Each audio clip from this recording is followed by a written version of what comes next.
A bancada do TV Guerra dessa semana traz dois nomes importantes para discutir o futuro do Distrito Federal, principalmente um ano como este, 2026, ano de possíveis renovações no plano estadual e no plano federal.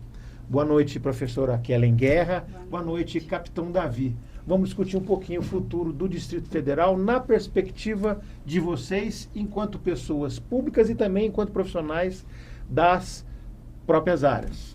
Ladies first, primeiras damas, e depois claro, o capitão Davi. Sempre. Daqui a pouco eu falo sobre damas aí, tá bom? Vamos lá. Professora Kellen, seja bem-vinda. Obrigada. Assim, de bate-pronto, o que a senhora vê hoje na visão de educadora, de mulher que alcançou o sucesso profissional, o sucesso empresarial e o sucesso educacional por meio da educação, por meio do estudo contínuo, do estudo continuado? Qual hoje seria uma das grandes sangrias dos problemas sociais no Distrito Federal? Olá, muito bom estar aqui com vocês, capitão Davi. Obrigada por estar conosco. Conrado, obrigada pelo convite mais uma vez. Então, Conrado, eu vejo que o problema, ele vem muito de berço, né? A gente tem uma deficiência muito grande na educação básica. E esse problema, ele acarreta uma série de outros problemas na maioridade. Né? Quando o aluno sai ali do ensino médio, ele encontra uma dificuldade muito grande de acesso à educação superior pelas universidades públicas, porque ele não tem uma preparação tal que dê condição de concorrer à vaga. Infelizmente, essa é uma realidade. E eu vivi isso, né, com muita dificuldade. Meu sonho toda a vida era fazer o curso de Direito, mas não tive condição, não tive base para passar na UNB, por exemplo. Tinha que pagar e não dava conta de pagar. Então, meu primeiro curso foi o curso de Administração, por ser mais acessível. Terminei o curso de Administração, fiz o curso de Direito e me apaixonei. Foi quando transformou a minha vida. Então, hoje eu percebo que a educação, o curso superior, ele é capaz de transformar a vida da pessoa. Não é só da pessoa, da família. E, infelizmente, essa deficiência de berço, às vezes, retarda esse processo de conquista na maioridade. E como é que muda essa realidade? O que seria necessário para virar essa chave, ou pelo menos para começar a virar essa chave? Dessa dificuldade, dessa deficiência da educação básica para se poder chegar nas melhores universidades, porque é um problema estrutural no Brasil. Né? Exatamente. Eu vejo um ensino, uma base mais sólida, mais consistente. Né? Hoje, nós temos aí as escolas cívico-militares que traz um rigor que muita gente não vê com bons olhos, mas eu enxergo, né, como necessário, porque você impõe limites, você ensina o menino a ter disciplina para estudar. E isso faz muita diferença. Isso muda a característica da base? Muda muito. Capitão, mas como essa base, que geralmente não tem acesso à boa educação, vai ter vaga para todo mundo? É de suma importância quando a gente fala de educação. Ontem, no domingo, eu estava na igreja presbiteriana e o nosso ministro André Mendonça, que é presbítero, né? E também cuida de ovelhas. Ele falou muito bem com relação ao ensino básico do nosso Brasil. Muda sim.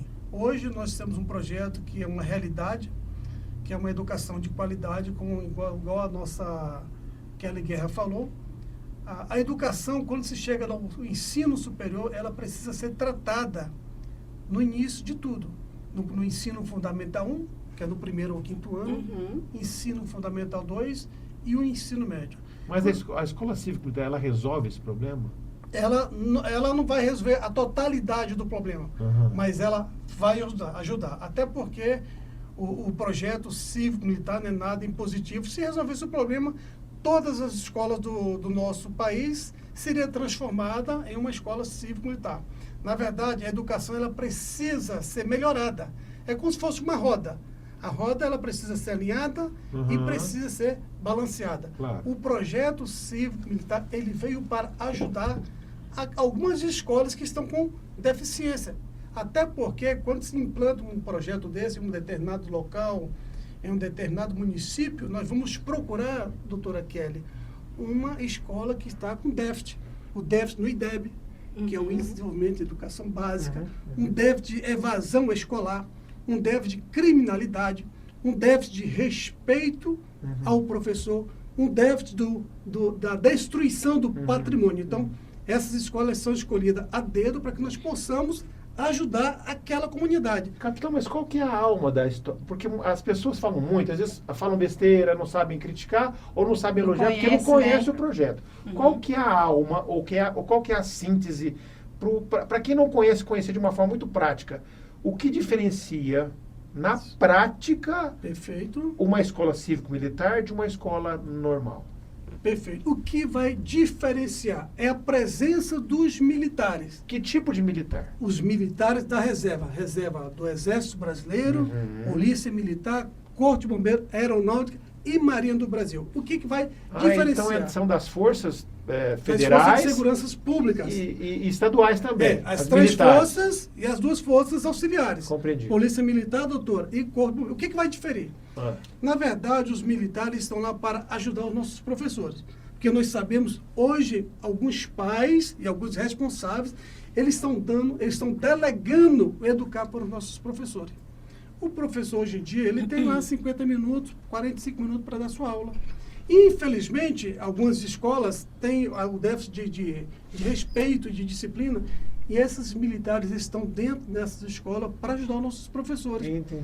Esses militares, Conrado, são os primeiros que chegam, faz a recepção desses alunos na entrada da escola. Esses militares conduzem os nossos alunos para aquele momento cívico, e a partir daí tem um nome que se chama chefe de turma, e esses alunos conduzem a sua turma para a sala de aula. Ele é educado no contexto daquela disciplina. O aluno ele vira um chefe de turma. É um chefe de turma. O comandante da sala. Exatamente. Então, esse aluno vai conduzir a sua turma para a sala de aula. E hoje, nas escolas convencionais, o professor aguarda o aluno.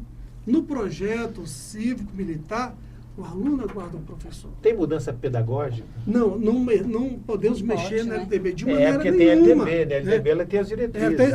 Alguns professores, você falou, alguns professores ficam preocupados, achando... Essa é uma das grandes críticas, é uma das grandes dúvidas. Isso. Sim. Alguns... Porque tem a lei de diretrizes básicas que ninguém pode mudar, tá lá, é lei, não é isso? Exato. Olha só, os nossos colégios militares... Eles têm há mais de 100 anos. Nós não estamos inventando a roda da educação cívica. É bom dizer isso, viu, capitão? Porque foi criado esse projeto. Que muitas das vezes, quem tinha opção, ou quem tem opção hoje no Brasil, são as nossas escolas militares. Temos 15 colégios militares do Exército, temos os colégios Tiradentes, que são da Polícia Militar. Que ainda é um lugar, diga-se de passagem, de elite. É preciso pulverizar isso para a população. Seria essa a proposta de vocês? Na verdade, os colégios militares, Conrado, não é de elite, porque eles foram criados ali no término da Segunda Guerra Mundial, né? Quando os militares estavam retornando, né? E muitos deles, muitos alunos, muitos filhos se tornaram órfãos, né? E aí, por conta da guerra, né? Isso. Então, os filhos dos militares eles foram acolhidos nesses colégios. Então, esse projeto ele foi desenhado, né, próximo dos nossos colégios militares do Exército e dos nossos colégios Tiradentes, que são da Polícia Militar e do Corpo de Bombeiros. Então, alguns professores, né, eles acham que os militares vão tomar a sala de aula. Conta do pedagógico. De maneira nenhuma. O projeto ele é um tripé. A parte educacional, Kelly, fica com os nossos militares da reserva, que são muito bem formados, muitas das vezes. Eles falam, não, mas o militar não tem condições de... Deixa eu fazer uma provocação nesse sentido, capitão.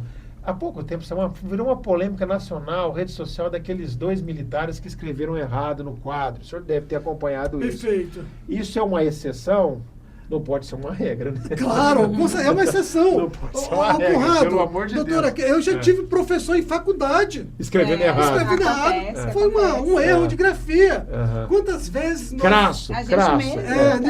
Isso é uma exceção. Então... Para não assustar, né? E com certeza. Quem não gosta, pega essa exceção e joga aí. Hoje em dia, isso aqui, ó, ele pulveriza, viraliza. Então, foi uma exceção. Então, não é regra. Até porque os nossos militares, eles não estão ali o tempo todo dentro de sala de aula. Entendi. Estão fora de sala de aula. Em alguns momentos, viu, doutora Kelly? Eles entram em sala de aula para dar aula de cidadania. Mas eles passam por alguma preparação, algum curso preparatório para ser professor de escola cívico-militar? Conrado, os nossos militares não são professores. Eles vão dar palestra. No próprio, em 2019, quando foi criado o primeiro decreto, que foi o decreto 9.555 de 2 de janeiro, depois vem outro decreto 10.004, e está lá na lei, na LDB. Os militares, eles não podem dar aula. Os militares estão ali para ajudar na educação. Imagine só, um professor já recebendo sua sala de aula, com as faltas retiradas, e os alunos aí. Se você for pegar uma proporção de tempo perdido, é quase 20 minutos. E no projeto cívico-militar, se consegue os 50 minutos. É por isso, aqui no Distrito Federal, Conrado, as 3 melhores escolas do IDEB são escolas cívico-militares. Vamos fazer um link com isso. Esses são aqueles que, dentro dessa proposta do capitão do próprio ideário, né, das escolas cívico-militares, são os salvos. E aquelas almas não salvas, aquelas almas perdidas nas prisões, encarceradas, que a senhora estava dizendo aqui, antes de a gente começar. Como é que funciona? É possível recuperar essas que não tiveram nenhuma oportunidade de ter uma educação cívico-militar, por exemplo? Eu entendo que o Estado ele tem uma dívida de responsabilidade com algumas pessoas, principalmente se você pegar aí os negros. Né? E se você são pegar, maioria da população, a massa da população carcerária. Exatamente. Então, eles precisam de oportunidades. É certo que tem aquelas pessoas que se enveredam para o mundo do crime porque gostam. Mas tem outras, falta de oportunidade. E eu acredito nesse processo que isso é uma realidade, tanto acredito que eu trabalho com afinco num processo de ressocialização, né, de capacitação, de qualificação. Então, o menino, ele cometeu um crime, ele tem que pagar. Então, ele foi julgado, ele foi sentenciado, ele está cumprindo pena. Mas a gente vai esquecer essa pessoa que está lá cumprindo pena? Não. Eu vou levar a educação para ele. Eu vou qualificar essa pessoa. E essa educação levada, com todas as dificuldades estruturais, né, das próprias prisões, ela costuma dar resultado? Nós temos estudos que mostram que há uma ressocialização efetiva? Efetiva, tem um estudo do Conselho Nacional de Justiça, que inclusive foi objeto de trabalho, e nós vimos que o reeducando, quando ele passa pelo processo, qualificação, retorno à sociedade, ressocialização, apenas 24,4%, isso é pesquisa do CNJ, apenas 24,4% voltam a ser condenados nos próximos 5 anos. Parece muito, mas se você olhar pela outra vertente, eu tenho 75% que foi salvo, que não voltou a cometer crime. Por conta da educação. Por conta desse processo de ressocialização. Então, é interessante ver que, como o senhor havia dito, são várias faces e são várias atuações. Como existe um tripé dentro das cívico-militares, a própria educação, né, de uma forma geral, ela precisa de várias ações efetivas, conjuntas, integradas, para poder dar o salto que o Brasil ainda não deu, né, como a Coreia do Sul deu. Né? E você vê que está tudo interligado, Conrado. Se você pensa, eu vou trabalhar o menino ali no nível fundamental 1, 2, nível médio, ensino superior, a chance desse menino cometer um crime é bem reduzida. E com isso eu estou promovendo o quê? Segurança pública para o Estado. Está tudo interligado. Automaticamente, está interligado, tudo conectado. Está conectado. Capitão, tem um termo alemão muito dos estudiosos que chama-se o Zeitgeist, o espírito do momento, o espírito daquela época. Nós vemos que nos últimos, de 2018 até 2022, o Zeitgeist, o espírito do momento, era muito favorável à implantação das escolas cívico-militares. Nós vamos falando de política agora. Claro, claro. Porque nós temos que falar sobre isso. Com certeza. Houve uma eleição, mudou um pouco esse espírito. As escolas cívico-militares, elas perderam tração com a saída do antigo presidente ou não? Essa lufada, essa oxigenada que elas tiveram de 2018 até 2022, ela continua presente? Porque o senhor está no meio todos os dias. Como é que o senhor enxerga isso? Eu enxergo que... O senhor vê essa energia ainda ou elas perderam um pouco do gás? Essa energia estava ali em 31 de dezembro de 2022, estava 70%. Agora, dia 25 de maio de 2026, ela está 90%. E por quê? O que ocorreu? No dia 6 de dezembro de 2023, nós realizamos no auditório Adélio Ramos, uma audiência pública para que nós pudéssemos fazer um projeto de lei para o projeto das escolas cívico-militares. Então, esse projeto de lei estava um projeto de lei misto, Senado e Câmara Federal. Okay. E dentro desse, lá no Adélio Ramos estava ainda Bolsonaro, Tarcísio, que hoje no estado de São Paulo nós conseguimos colocar 100 escolas.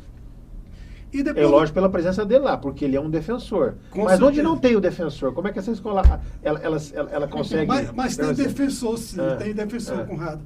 E no dia 31 de dezembro de 2023, o ministro da Educação, Camilo Santana, ele falou uma frase, que essa frase foi impulsionada para essa atração. Ele falou que os estados e os municípios tinham autonomia própria para dar sequência ao projeto cívico-militar. O que eles fizeram? Eles revogaram o decreto, naquele dia 31, e a partir daí, estados e municípios tinham autonomia própria. O que é que antes do dia 31, alguns prefeitos, doutora Kelly, e alguns governadores estavam receosos de dar continuidade ao projeto, porque isso ia repercutir dentro dos municípios em receber verbas. Então, nós fizemos, Conrado, do dia 25 de maio, pronto, 25 de maio foi a segunda audiência pública que eu fiz em Jaú, no estado de São Paulo. Do dia 25 de maio até há um mês atrás, nós fizemos para mais de 220 audiências públicas, para a implantação desse projeto. E quando o Camilo Santana falou isso, a atração, onde era 70%, veio 90%. E os municípios, agora eu posso fazer isso. Para você ter uma ideia, até outubro de 2022, a gente tinha 194 escolas. No Brasil inteiro? Do projeto cívico-militar, porque no governo seria 216, conseguimos implantar 194. No Brasil inteiro. Okay. Hoje nós já temos mais de 800. Nossa. Mais de 800. É exponencial. Aqui no DF tinha em torno de 7. No estado lá do governador Ratinho Júnior, no Paraná, não tinha nenhuma. Tem quase 300. No estado de São Paulo, depois do dia 6 de dezembro de 2023, tem um tenente lá, Coimbra, que é um deputado estadual, foi realizado um projeto de lei, virou lei, tem os mais de 100. Mas em unidades da federação, onde os governos são de ideologia oposta ao projeto, como é que isso fica?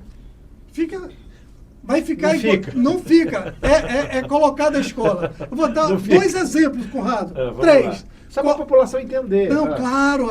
Olha, o projeto ele não é impositivo. Para se instalar um projeto desse, primeiro nós vamos ouvir a sociedade. Aí precisa ter apoio da Assembleia Estadual também. Mas às vezes a força já vem da sociedade. Né? Porque senão o governo vai lá também. Não, peraí. A Assembleia, claro. O jogo é pesado. Ela falou quantos por cento são ressocializados a 70%? 75%. A gente faz audiências públicas com toda a comunidade escolar, Câmara de Vereadores ou Câmara dos Deputados. Estão lá envolvidos. Conrado, ouvinte aqui, é quase 85% de aceitação.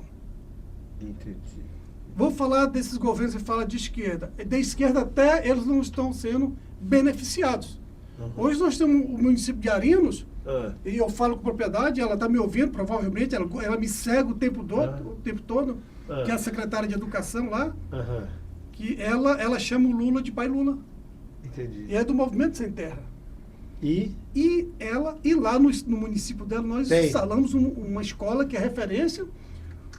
O prefeito, que é uma segunda escola, e ela fala o seguinte, o meu partido é a educação. o projeto ele é partidário. Eu acho que essa talvez seja esse o caminho. Achar é muito fraco, né? Ter convicção de que o caminho seja desideologizar. Se você desideologiza, a coisa anda. Porque se você partidariza, aí começa a ter influências equivocadas. É partidário, Conrado. Olha, a escola lá, pra você ter uma ideia, vou pegar Paracatu. Os CAI, que você conhece muito bem, está em todo o Brasil, né? Os CAI que foram colocados na época do Brizola, né? Foi. Então, um excelente projeto do Brizola. Depois do Collor encampou. Isso, exatamente. Aí, doutora Kelly, lá em Paracatu tem o CAIC para 800 alunos.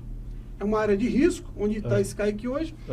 E lá ninguém queria para esse CAIC. Lá tínhamos 212 alunos matriculados, doutora Kelly. E é um projeto belíssimo. E quando nós instalamos esse projeto... Aí encheu e tem fila de espera. Sensação de segurança, seria isso? É claro. Você tem uma ideia? A aula inaugural foi dia 6 de março de 2025.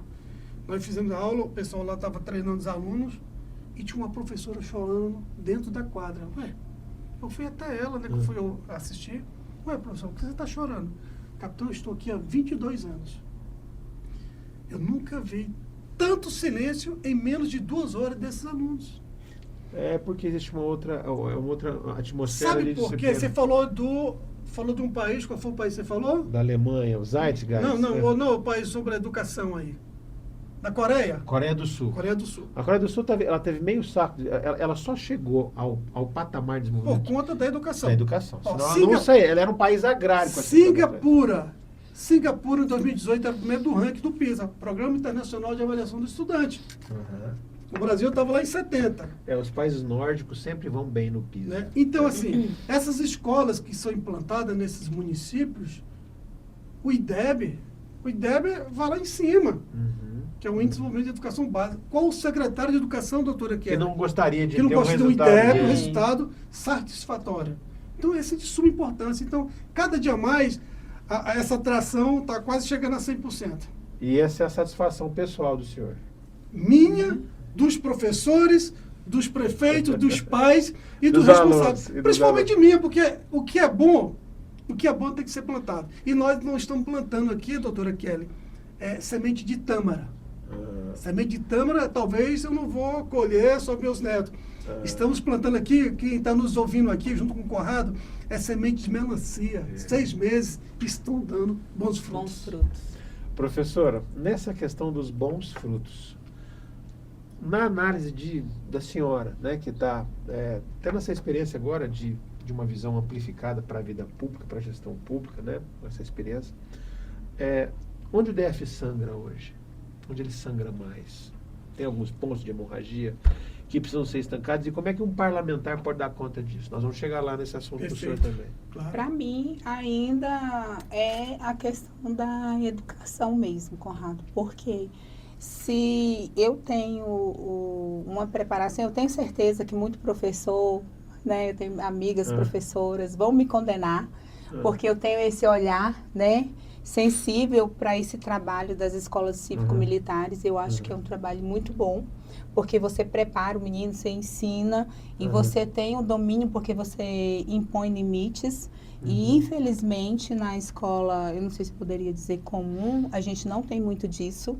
Eu conversei com diretora de escola lá de Planaltina, e ela disse que a aluno vai para a sala de aula, capitão, com faca, com arma, né? O risco. Mas isso não seria essas escolas públicas mais ligadas a... Né, não, mas aqui mesmo, aqui dentro da cidade, aqui em Taguatinga acontece também, a gente vê relatos direto, acontece. Então, a gente precisa pensar uma forma de levar segurança para todos os lados. Né? E se eu não der oportunidade para todos de igual forma, eu não vou conseguir, né, mudar a realidade da população. Então, porque nem todo mundo tem condição, a maioria das pessoas que tem condição, hoje o que faz? Vai para um colégio particular. Com certeza, né? Para poder ter uma preparação boa e conseguir então, uma vaga na universidade. Uma coisa assim, né? Aí para conseguir uma vaga na universidade pública. E quem não tem condição... E são esses que conseguem as vagas. E que conseguem as vagas. É aquelas pessoas carentes que realmente deveriam estar lá, porque não tem condição de pagar, vai ter que sofrer conseguir bolsa de estudo, chorar para conseguir desconto, para conseguir uma formação. E muitas das pessoas perdem a esperança. E nem vai atrás, não, eu vou terminar meu ensino médio, aqui tá bom. Então, eu acho que a menina dos olhos hoje é a educação. A gente precisa transformar o nível cultural das pessoas para poder dar oportunidades iguais para todos. Capitão, a professora Kelly estava dizendo, olha, as escolas militares, elas tratam a disciplina, e de fato elas tratam a disciplina, ninguém questiona isso. E a gente estava conversando aqui, até antes de começar a entrevista, que há um receio, e ele é plausível e até justificável, né, da categoria docente, dos professores, de que essa disciplina, porque se a gente for usar aí a teoria freiana, Paulo Freire, aquela coisa toda, a educação, a escola é um lugar que se pressupõe de liberdade, de criativa, de construir o conhecimento e tal.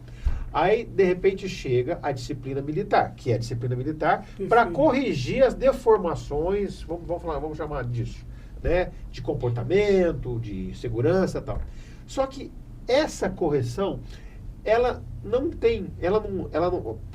pela escola ser porosa, por uma série de razões, famílias diferentes, classes sociais diferentes, problemas estruturais, que o aluno chega na escola para receber na escola a educação que ele não está tendo em casa, porque ele é filho de uma família desestruturada, a ausência do pai, enfim, uma série de situações. Não há um transbordo, olha, ela é uma escola cívico-militar e ela realmente dá 7 disciplinas aos alunos, mas ela acaba transbordando para pulverizar também uma ideologia mais conservadora. Existe isso. De coagir o aluno, é isso aí? Isso. Olha só. Coagir o aluno assim, não é? Você vai ser assim, mas no andar da carruagem, sabe? No passar do tempo, e a coisa vai, e aquilo vai, às vezes, uma das críticas seria essa, olha, com o tempo, as escolas cívico-militares, elas vão moldando o perfil do aluno para que ele cresça ele seja um jovem conservador. E quem não quer ser conservador? Mas isso não é o lapidar, né? Quem não quer ser um conservador? Olha só, deixa eu falar aqui. Mas acontece, capitão? Não acontece. Vamos primeiro falar sobre isso. Olha só o que acontece. Você falou uma coisa assim, no início do projeto, era exatamente isso. Era pegar essas escolas em lugares mais vulneráveis. Era assim, quando o município ele se candidatava para a implantação de uma escola, era exatamente isso. E ainda hoje né? Lugares vulneráveis, o índice de disciplina lá embaixo, tudo isso faz parte do plano de trabalho, das metas, quando a gente vai implantar o projeto, viu, doutora?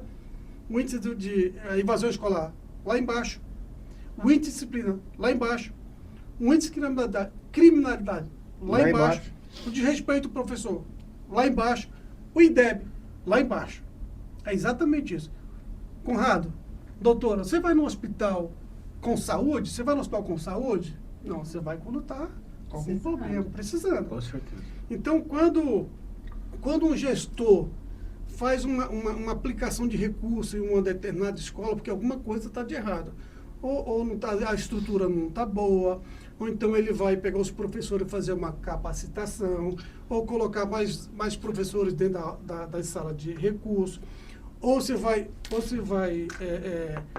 hoje em dia tem os transtornos, o TDAH, os autistas. Antigamente não tinha 2 professores em sala de aula. Hoje já tem. Então, voltando para essa comunidade, vamos dizer que... E lá a esquerda bateu nisso. Não, eles estão colocando essas escolas porque eles vão reprimir os alunos, são alunos de baixa renda, os pais abandonam eles. Não. Hoje em dia a realidade é outra. É outra realidade nessas escolas, né? Eu vou pegar aqui um exemplo de Lins, no estado de São Paulo, Conrado. A escola lá era uma escola totalmente desacreditada dos pais, dos professores. Teve 2 crimes dentro dessa escola, ao redor dessa escola. Ninguém queria morar lá. Foi implantado lá em 2021. O IDEB era 4.1 dessa escola, lá em Ninja. Aí eles implantamos a escola e também no CAIC. Uma escola com 420 alunos tinha 180, totalmente aberta. Implantamos lá em Lins. Primeiro mês, segundo mês, terceiro mês, quarto mês. E aí, o que é que o prefeito fez na época? Olha, quem vai estudar nessa escola é quem está morando mais próximo, né? Eles fizeram lá. As pessoas estavam fazendo locações ali próximo, para pegar o comprovante de residência, né? As escolas particulares do município de Lins começaram a esvaziar. Porque estava migrando para lá, é isso? Exatamente. E era uma escola pública. E era escola pública, escola privada, vindo para a escola pública. Então, assim,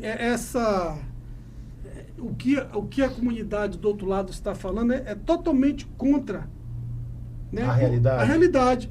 Eles são contra a família. Eles estão querendo destruir as famílias. Porque hoje mesmo, ontem nós falamos, e hoje eu ouvi falar também, hoje num evento lá no auditório Nereu Ramos, né? Que a escola, ela só existe por conta da família. Então, se eu destruir a família, a escola vai ser destruída e vai ocorrer o que hoje a nossa doutora Kelly defende, a ressocialização daquelas pessoas que estão apenadas. Então, para que isso não possa ocorrer, nós precisamos trabalhar aqui. Né? Precisamos trabalhar aqui, Conrado. Capitão, o senhor fala muito em família, mas as escolas cívico-militares, ou vamos desinstitucionalizar, os militares que atuam nessas unidades, Perfeito. eles têm o preparo para saber que hoje o modelo familiar ele está muito diversificado. Tem a mãe que cuida dos filhos, tem o casal homoafetivo, Sim. tem famílias com múltiplas situações diferentes, escolhas sexuais e tal. Isso interfere de alguma forma na ação desses militares ou não? Porque a família, quando ele vai lá para uma unidade, lá na periferia, ou que seja, num CAIC, enfim, ele não vai encontrar aquele modelo familiar que nós aprendemos ou aprendemos a entender como um único presente. Hoje a sociedade está muito atomizada. Tem família de duas pessoas, de uma, de casais homoafetivos, tanto homens quanto mulheres, que cuidam de crianças, 2, 3. Perfeito. Enfim, a escola cívico-militar, ela os recepciona da mesma forma, com o mesmo carinho, mesma atenção, sem fazer nenhum tipo de distinção, mesmo que isso fira os costumes da maioria dos militares que educam essas crianças? Conrado, Boa pergunta, hein? Boa pergunta. A pergunta foi boa e a resposta, doutora Kelly, será excelente. Estou brincando, Capitão. Vamos lá, diga. Olha, quando a gente vai instalar uma escola, nós levamos conosco o guia do estudante do responsável. Ué, capitão, responsável? Porque guia do estudante, pais e responsável. Porque só pais. Vamos lá, você falou muito bem, pessoas do mesmo sexo. Que Exatamente constitui a isso. família. Eles vão cuidar melhor ainda do que a escola que era anterior, do dia 24, que foi ontem, 24 de maio. Não há uma desvalorização de outros modelos familiares que não aquele entendido como conservador e bonitinho e certinho. De maneira nenhuma. Há uma valorização. A primeira coisa que a gente faz é levar o guia do estudante responsável. Segundo, quando a gente chega na escola, essa escola vai ser inclusiva ou não? É inclusiva, se você ia fazer essa pergunta, já estou lhe respondendo. O que é que nós fazemos? Nós pedimos à diretora, nós queremos saber aqui quem são os alunos laudados. Que hoje em dia não são poucos. Para que eles possam ser cuidados da melhor maneira possível. Né? Então, hoje em dia, essas escolas, elas atendem muito bem, né, o que você acabou de perguntar. Né? E quando o monitor, né, vai falar com o aluno, ele nunca vai perguntar quem é o seu pai. Ele sempre pergunta quem é o seu responsável. São treinados para isso, são capacitados para isso. Nunca eles vão perguntar quem é seu pai, Conrado. Não, quem é o seu responsável. Até porque aquilo pode disparar um gatilho. Se a criança não tem pai, só tem mãe. Exatamente. Então, eles são preparados para isso. Porque eles vão lidar muito com essa situação. Lidam muito com essa situação. Porque muitas das vezes são duas pessoas do mesmo sexo. Os pais estão presos, são cuidados pelos avós. Então, quem é o seu responsável? Então, A gente traz, você tem uma ideia, nós trazemos as famílias que estão fora das escolas para dentro das escolas. Professora, nesse sentido, então quer dizer que é preciso haver uma desmistificação dessa questão? Porque tem muita crítica ideológica, né, em relação a, não, a escola civil-militar é de direita, é conservadora, tal, enfim. Se desideologizar e se desmitificar, vai se descobrir, como o capitão está dizendo, que lá as coisas funcionam como devem funcionar, com respeito às diferenças, com os respeitos. Sim, claro. E isso não é porque é uma bandeira do senhor, elas realmente funcionam assim. Não é porque, mas se você pegar os relatórios, os relatos, não é porque é minha bandeira, não. Essa bandeira não é minha. Essa bandeira é do Brasil. Entendi. A gente precisa conhecer. Eu, por exemplo, eu tinha essa visão. Até conhecer o capitão e conhecer o projeto. E me apaixonei. Eu já gostava por esse rigor na Pode ter educação, preconceito na pelo preparação. projeto. Então, muita gente tem preconceito por falta de conhecimento. Porque Com se certeza. conhecer, ia desejar para todas as escolas. Que fosse implantado para todas as escolas. Que é E seria um ganho, assim, exponencial. Distrito Federal, nós estamos falando da escola da educação, da escola cívico-militar. Mas, por óbvio, quem pensa em ser parlamentar, quem quer ser parlamentar, tem que ampliar esse diapasão de observação para Certo. outras necessidades. Perfeito. Como é que um parlamentar, eu vou perguntar para os dois. Primeiro a professora Kelly. A gente sabe que na estrutura federativa do Brasil, o parlamentar, ele não tem um poder transformador tão grande se ele não se aliar a alguma estrutura que possa trazer algum benefício para ele ou para a base dele por meio do executivo. É difícil lidar com isso? Tipo, olha, eu vou ser parlamentar, eu quero mudar o mundo, começando por mudar o Brasil, mas eu vou ter que entrar nesse sistemão, nessa roda pesada. Assim, sinceramente, como é que vocês pretendem fazer diferença? Essa visão, Porque- né? Eu estava numa reunião sábado, Como? aí uma menina falou assim, você parece uma pessoa boa, mas você sabe que para fazer alguma coisa você vai ter que se corromper. É pesado isso, hein? É professor? pesado, é muito pesado. Eu falei assim, não vou ter que me corromper. Eu tenho os meus valores, os meus ideais. E a gente estava até falando de saúde, né, capitão?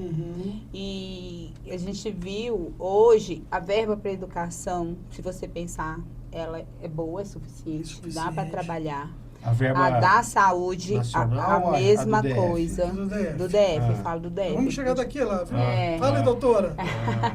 A da saúde, a mesma coisa. O que falta é fiscalização. O olhar sensível, fiscalizador, para recurso. saber como que está sendo aplicado esse recurso, se está correto o que está sendo feito, se é verdade o que dizem que está sendo feito. Né? Então, tem que ter esse olhar sensível e fiscalizador. Porque, veja, nós estamos na capital da República Federativa do Brasil. Aqui não falta dinheiro, em tese, o fundo do DF, aquela coisa toda.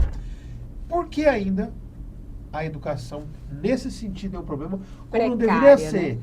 Porque na época da inauguração de Brasília, nós tínhamos aquelas escolas modelos, Sim. públicas, né? Os centros interescolares de línguas, que unidade da federação tem Pois é. sabe? Do CIL, antigamente era CIL, né? O capitão tem um exemplo bom. O CASEB. O Caseb Então, nas assim, Açudas. ou seja, 908 era uma Sul. coisa dourada. Quando o pessoal veio para cá, no negócio de Brilhava Brasília, os olhos. brilhava e colocava os filhos ali, porque não tinha uma estrutura particular de escolas. Perfeito. Então, assim, por que nós, como essa ilha de recursos suficientes, como vocês mesmos disseram, fica patinando em problemas que não deveriam existir ou que no começo não existiu e passaram a existir? Alguém ou alguma coisa aconteceu na condução dessa grana. Perfeito. Então, vamos lá. Você falou de... eu sou pré-candidata distrital, quero ser distrital, para me beneficiar em recursos. Eu sou pré-candidato a deputado federal, quero ser eleito para me beneficiar dos recursos. Ô, Conrado... Para ter uma boa verba mensal, 100 Então, mil, 140 mil por mês, Conrado, contando tudo. eu não quero ser deputado federal. Ah, não, o general Braga Neto perguntou para mim, você quer ser deputado federal? Não, eu preciso ser. E por que o senhor precisa ser? Conrado, sem mandato nós estamos revolucionando a educação no Brasil. Sem mandato. Não tem um mandato e estamos revolucionando uma educação de qualidade. Nós precisamos ter um representante de fato. Quando o professor vai para a sala de aula, e ele dá só porque ele gosta de dar a sua aula. Ele é vocacionado. É vocacionado. Eu sou vocacionado para isso porque nós precisamos ainda mais de segurança jurídica na Câmara Federal. Hoje, nós não temos uma lei que assegura o projeto cívico-militar no nosso Brasil. Ela é livre, segundo o entendimento do último nós ministro. temos presidentes e vice-presidente da frente parlamentar. Só isso. Mas nós precisamos de lei, porque se a gente tiver... Regulamentar, é isso? É regulamentar. Regulamentar. Se a gente tivesse já uma lei aprovada na Câmara Federal em 2021-22, o governo atual não teria revogado o decreto 10.004 de 5 de setembro de 2019. Nós precisamos. Alguém tem que Lutar por isso. Então, eu estou lutando por isso sem mandato. Dentro da Câmara Federal, nós vamos lutar por isso. Teremos mais força. Hoje o DF, se eu pegar tanto educação, segurança pública e saúde, você tem uma ideia, vocês que estão nos ouvindo, você aqui, o Conrado está nos entrevistando aqui, tanto eu quanto a nossa doutora Kelly Guerra, nós somos o terceiro em receber a maior verba de educação, de saúde. Olha só. Pois é, mas, gente... É falta de gestão. Aí daqui a gente. pouco eu vou falar onde é que está o dinheiro, daqui a pouco. Não, então, pode falar agora. Tá, daqui a pouco eu vou falar onde é que está o dinheiro. Porque, olha só, a saúde, nos últimos anos, a gente tem que reconhecer isso, ela está extremamente complicada. E não é porque a gente está falando assim por falar, não.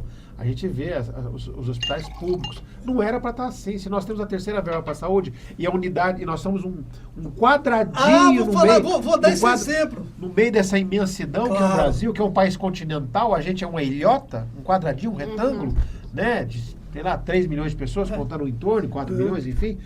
Por que onde é que está isso? Onde é que está capitão? isso? Conrado, estado de Minas Gerais, nós temos lá 853 municípios. É uma imensidão. Sim. O estado de São Paulo, a doutora Kelly sabe muito 6 bem mil disso municípios também. quase. 5.523 Quase municípios. 6 mil. Eu sou de Olha São o tamanho Paulo. do estado de São Paulo. As pessoas falam que é o quintal do mundo. Você sabe, né, doutora Kelly? O Distrito Federal, nós estamos aqui em Taguatinga. Taguatinga. Plano piloto Taguatinga vai dar 25 quilômetros.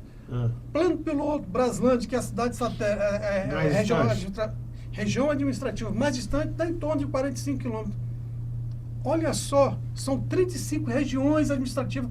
Nós somos a terceira verba maior da saúde. Para onde vai esse dinheiro? É perturbador isso, não é? Se você Vai. parar para pensar, é perturbador. Nós estamos vendo aí o que está acontecendo no nosso BRB. Pois é, um assunto... Esse esquema do Banco Master. É para aí que está indo esse dinheiro. Fulano de tal pegou 10 bilhões, outro 10 bilhões, outro 10 bilhões. Se você vê a saúde do nosso DF, eu sempre estou falando, batendo nessa tecla, doutora, você também bate nessa tecla, doutora. O último hospital a ser construído no Distrito Federal foi o Hospital de Santa Maria, nós temos 15 anos. Mas como é que um 15 anos. deputado distrital e um federal pelo DF pode mudar isso? Cobrando o governador e realmente indo atrás e fazendo e fiscalizando. Expondo isso, se for o caso. Nós precisamos fazer isso, Sem medo. sem medo. Sem se corromper. Exatamente. Primeiro, a doutora Kelly tem, quando chegar na Câmara Distrital, é um pedido meu, doutora Kelly, você vai fazer um projeto de lei e que essa lei seja aprovada para ter segurança jurídica nas nossas escolas cívicos militares. Promessa. O segundo é com relação à nossa saúde. A nossa saúde está precária. Já passaram 4 legislaturas. Nós E não estamos indo muda. para a 5ª e não muda. Muda. Mas Algo precisa... Tem algo Precisa errado nessa acontecer. equação. né? Conrado, pessoas têm que querer fazer. Eu faço sem mandato. Com mandato, junto com a doutora Kelly, nós vamos fazer muito mais. Eu poderia estar em casa, eu estou aposentado, eu estou na reserva desde 2020. Mas a gente precisa... Reserva de qual força? Exército Brasileiro, braço forte, mão amiga. Entendeu? Então nós precisamos mudar essa Entendi, realidade. Entendi. Não é conversa de político aqui, não. Entendi. É conversa de pessoas que querem o melhor para o Distrito Federal, doutora Kelly, e o melhor para o nosso Brasil. o Sol Nascente, ele foi criado ali em 2019. Continua entregue as traças. E aí, em 2019, capitão. a gente tinha quase 12 mil militares na ativa. Hoje nós não temos 9 mil. Diminuiu o número de militares e aumentou o número de habitantes do Distrito Federal. Como é que vai fazer a segurança disso? Nós precisamos fazer Ampliar. mais concursos, Mais ampliar, concurso valorizar os nossos militares. Se você for comparar, pegando em termos de segurança pública, bombeiro e polícia militar, né? O bombeiro ele tem umas promoções muito mais rápidas. Nós precisamos equiparar As carreiras. as carreiras dos nossos policiais E militares. nós temos os quadros, eu estava inclusive conversando com o professor Doroteu, que é o nosso coordenador aqui, e ele é militar, coordenador de Direito. É uma carreira bem remunerada. Os militares no Distrito Federal, o Polícia Militar não ganha mal em relação aos outros estados. Tem algumas diferenças em relação a oficiais, enfim, mas assim, no geral é um dos estados que melhor paga. Só que mesmo assim as coisas não andam. Talvez seja a questão de efetivo, de contingente, de ter mais. Então, se em 2019 a gente tinha 12 mil, hoje nós temos 9 mil efetivo. Então não tem como um militar estar em dois lugares ao mesmo tempo. Ele não Precisamos exerce. ter efetividade. Então nós precisamos suprir esses claros desses policiais militares. Da mesma forma, o Corpo Bombeiro Militar. A gente precisa também suprir essas vagas, essas necessidades. Professora. Tem que ter mais concurso público. Trazer mais servidor, porque a população aumentou. Já caminhando para a nossa finalização aqui, eu gostaria que vocês me dissessem assim, de forma geral, quais são as plataformas, a gente já discutiu isso, dá para perceber, mas que vocês mesmos enumerassem as respectivas plataformas que pretendem encampar se chegarem, né, a efetivação nos parlamentos. O capitão no Congresso Nacional e a professora na Câmara Distrital, cada um na sua caminhada. Começando, primeiras damas novamente, Sempre. né? Quais são as plataformas da senhora, professora? Então, hoje, eu tenho esse olhar sensível para essas pessoas que precisam, porque como eu trabalho muito linkada à segurança pública, eu acho que tem que acontecer esse trabalho efetivo com o pessoal que está cumprindo pena, fazendo esse processo de ressocialização, reeducação, qualificação para o retorno em sociedade de forma digna. Essa pessoa vai retornar para o convívio em sociedade com condição de trabalho, condição de se manter e de manter a família. É uma recuperação da dignidade da É uma pessoa. recuperação da dignidade da pessoa e da família. Não é só a pessoa. Eu tive conversando com as meninas, vozes que ecoam, são familiares de preso, e eu vi a dor dessas famílias, né? Elas precisam de suporte também. Então, se a gente, inclusive uma das meninas colocou que o marido dela passou por vários cursos, né, de qualificação. Hoje ele está solto e ele voltou outra pessoa. Então, a ideia é que a pessoa retorne para a sociedade melhor do que quando ela entrou. E seja útil para a sociedade. E que seja útil para a sociedade, né? E isso promova a segurança pública. Né? Outra questão que eu trabalho muito também, que foi objeto de trabalho na minha tese de doutorado, é a questão da violência doméstica e familiar contra a mulher. Então, a mulher, ela precisa de suporte, ela precisa de apoio, ela precisa conhecer as redes de apoio. E precisa conhecer também, capitão, as várias formas de violência. Eu, durante o desenvolver da minha tese, eu palestrei em algumas igrejas, no tribunal, no Superior Tribunal de Justiça, e eu me deparei com situação, assim, que eu não esperava. Mulheres esclarecidas, que ao final das palestras me procuravam para dizer que, de acordo com o que eu tinha falado, elas se reconheceram como vítima de violência. E não sabia que era vítima de violência. Está faltando esclarecimento. Esclarecimento. O parlamento precisa de mais doutoras na acepção da educação, da titulação. A gente precisa incentivar, né? Porque hoje essa educação continuada, que não é contínua, fácil, é difícil. não é fácil, mas Chegar é a ser doutora, importante, mas é importante. 0,5% da população brasileira estudada Infelizmente tem ainda doutorado. tem poucos doutores, né? Pouquíssimos, Porque a gente precisa pouquíssimos. mudar a cultura da sociedade, Pouquíssimos, né? A pouquíssimos. gente não pode simplesmente parar no ensino médio, não pode parar na graduação, não Nem pode na parar na pós-graduação. especialização, não pode parar no mestrado. Eu terminei o doutorado, já vai pro estou de pós-doc olho no já? pós-doc. Já estou de olho. Eu te falei que eu estava pensando, né?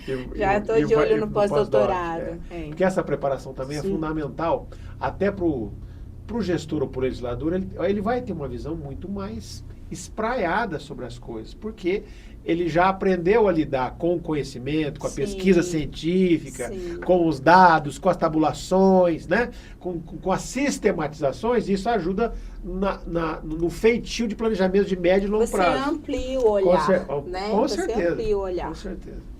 Capitão, e o senhor? Qual é a... Eu preciso perguntar qual que é a Claro, bandeira? nos contem. Qual é a bandeira do senhor, capitão?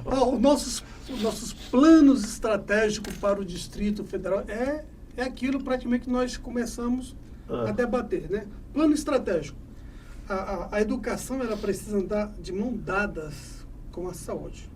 Porque quando nós cuidamos da educação ali no primeiro ano do ensino fundamental 1, né?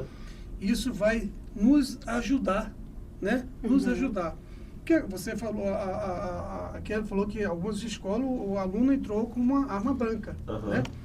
E com relação aos feminicídios, a gente fala que armas de fogo são as mais perigosas, não. Se a gente for fazer uma pesquisa de latrocínio, feminicídio, elas são mais voltadas para armas brancas. Então, Porque é assim, de mais fácil acesso. mais fácil acesso, né? Então, assim, planos estratégicos, educação e saúde. Nós precisamos melhorar. Se você for hoje no hospital de base, nós temos várias pessoas ali, né? Em cadeira de roda, em cadeira esperando uma cirurgia. Então, nós precisamos melhorar essa gestão. Se eu for comparar hoje o hospital de base, né? Que hoje ele está praticamente privatizado, Pois é, um absurdo. é gestão. Se eu for pegar o hospital... Tancredo Neves foi atendido no hospital de base. Olha como é que era o Pois é. Brasil. O presidente da República ficou um mês no hospital de base. Exatamente. Se eu for pegar o Sara Kubitschek, Que é excelência. que é excelência, ele recebe praticamente a mesma verba que recebe no hospital de base. E uma referência. Detalhe, lá não falta nada. Se você Gestão. é gestão. Então, assim, nós precisamos fazer planejamentos para a gestão. Não adianta nada também estar 15 anos sem construir um hospital, doutora, e não tem insumo. Nós fomos lá aqui em Santa Maria, a doutora estava lá, uma enfermeira, ela dizia, olha, capitão, eu sou enfermeiro, trabalho, não tem medicamento, não tem... Então, os médicos ficam de mão atadas. Então, nós precisamos Ninguém faz mágica, da né? serenidade. Vira hospital de guerra, hospital de campanha. As pessoas querem sempre barganhar os processos licitatórios. Então, é gestão. Colocar pessoas em lugares certos. E fiscalizar como parlamentar, né? Colocar um médico para ser O gestor do hospital. Não colocar nada contra um professor, nem um policial. Tem que Não, mas colocar tem pessoas que nos conhecem seus lugares. do Conhecimento riscado. técnico, Conhecimento né? técnico. Isso, educação e saúde, planejamento estratégico de gestão. Segurança pública, nós precisamos ter planejamento estratégico também. Monitoramento das áreas mais vulneráveis, isso é de suma importância. Valorização dos nossos policiais. Os nossos policiais, se a gente for pegar fazer uma pesquisa, em torno de 1.200 militares que estão afastados com problemas psicológicos, eles precisam ter esses acompanhamentos, esse suporte. Não adianta nada também ter 15 mil militares e não ter um suporte. E tem 3 mil lá com problema. Exatamente. Então, tudo são planos estratégicos para que nós possamos ter um Distrito Federal melhor. Hoje nós estamos vendo aí, faltando tudo. Faltando algo na segurança pública, faltando na saúde e faltando na educação. Ok. Inclusive, Conrado, antes Sim. de você finalizar, Sim. um olhar sensível que a gente tem que ter também, capitão, é para as pessoas com espectro autista. Essas pessoas, elas estão sendo ignoradas pelo Estado. E a hoje... ciência hoje está laudando, está descobrindo várias, né? Exatamente, diagnósticos tardios, né? Eu estava numa reunião e uma mãezinha relatou que já tem 4 anos que ela está fazendo acompanhamento do filho e ainda não teve o diagnóstico. Olha só. 4 anos e não teve o diagnóstico. É uma vida. E depois que eu descobri isso na minha família, até então a gente não sabia, né? Então a gente pensava assim, fulano tá fazendo corpo mole. E não é, porque o problema não quer presente. comer, tá cheio de enjoo, né? Mas não é. Aí uma pessoa, a coordenadora da escola, leva ele para fazer uma consulta com um psiquiatra. Na rede pública não conseguimos. Graças a Deus, tivemos condições de levar para a rede privada. E é caro. Não é qualquer um que tem acesso. Aí você ficar... E descobrimos. E hoje a gente sabe lidar com a situação. Mas porque a gente entende. Mas porque... E o pai que não tem condição de pagar a consulta? Que é a grande maioria. Exatamente. Ou seja, tem um ponto cego aí enorme. Então, a gente trabalha com esse processo de inclusão, né? Inclusive na nossa instituição, capitão, nós fizemos toda a adaptação para poder receber pessoas autistas e na faculdade, né? E eu queria muito que a sociedade como um todo tivesse o olhar sensível para essas pessoas, porque elas carecem desse olhar, né? Sensível mesmo para a situação, que não é fácil, não é fácil. Eu agradeço a presença dos dois e nós temos um exemplo aqui muito bem delineado de que o caminho sempre será a educação, e nós estamos falando isso aqui na bancada de uma instituição de ensino superior privada que oferece a oportunidade de acesso democrático à educação e cumpre um papel social também para oferecer futuro, mudança de vida para as pessoas das regiões de Taguatinga e Ceilândia principalmente. Muito obrigado, capitão. Posso deixar aqui o meu Instagram? Sim, claro, pode deixar. Vocês que nos ouviram aí, siga aí, capitãodavi.oficial. Estamos juntos, quero agradecer, Conrado, muito obrigado por esse bate-papo tão importante para que... Já está convidado para as próximas. A comunidade do Distrito Federal possa saber quem é Capitão Davi, quem é a doutora Kelly Guerra. Estamos aqui juntos, montadas pelo Distrito Federal melhor do que foi em 2025. Instagram da professora Kelly. Doutora Kelly Guerra, DF. E me sigam, conheçam nossos projetos, nossas propostas de trabalho, né, capitão? Com certeza. Venham conosco. E assim nós terminamos o programa de hoje. Acreditamos que o debate livre, consistente e sério pode levar conhecimento e uma melhor visão sobre o futuro do Distrito Federal a partir daqueles que se preocupam com ele. Até mais. Até mais.